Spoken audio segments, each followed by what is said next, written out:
Good day, ladies and gentlemen. My name is Tabambutswana, and the article that I was working on is titled Challenges of Using E-Learning Technologies for Teaching and Learning Practices in University of Technology.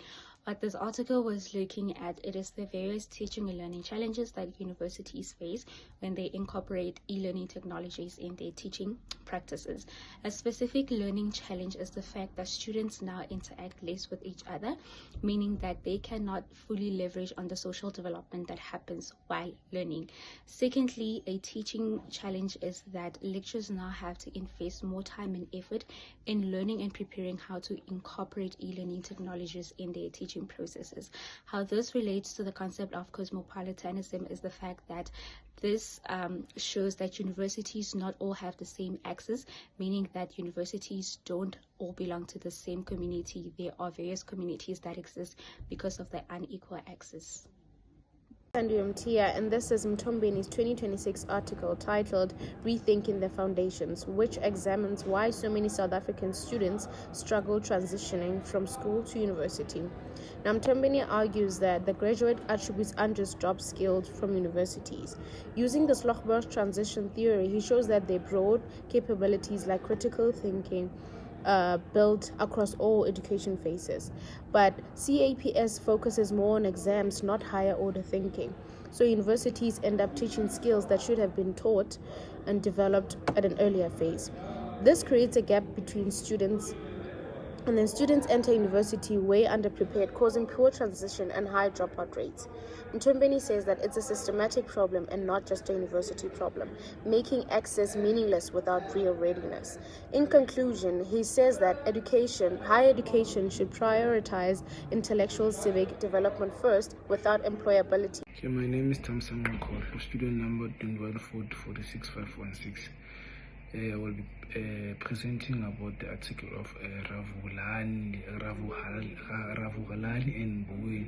The main argument in the article by Ravulani and Bowen is question of the prevailing culture of academic exclusion in South African higher education. They argue of a rethinking of exclusion policies and argue the adoption of proactive supportive intervention that avoid exclusion rather than just its force. Ravulani and Bowen intervention is one of the most important pieces of criticism on the normalization of academic exclusion in South African higher education. The authors will rule history of exclusion as a violation of a purity of a participation in life of its threat to transformation. Thank you. Hello everyone, my name is Netoja RP, student number 2260248664.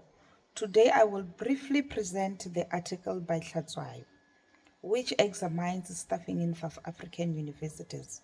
The article claims that neoliberal policies prioritize efficiency, productivity, and research outputs while neglecting teaching quality, mentorship, and social justice. It also highlights how inequalities continues to disadvantage early career academics and Black scholars. The article links to Unit 3 through issues of transformation and inclusion, and to Unit 4 through the influence of performance system on staffing decision. In conclusion, the author emphasizes the needs for higher education institutions to move beyond neoliberal approaches and focus on equality support and meaningful transformation. Thank you. My name is Matshepo Silela, a postgraduate student at VUT. I engaged with an article titled Enhancing Graduate Employability and Entrepreneurship, a Systematic Review by Shange et al.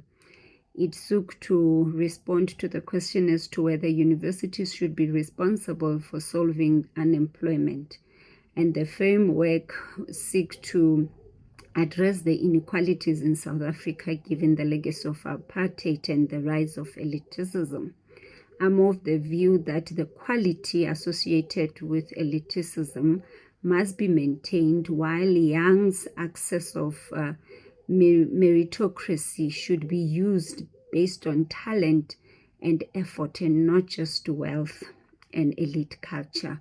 And I believe that expanding funding for previously resource-constrained institutions will improve the quality.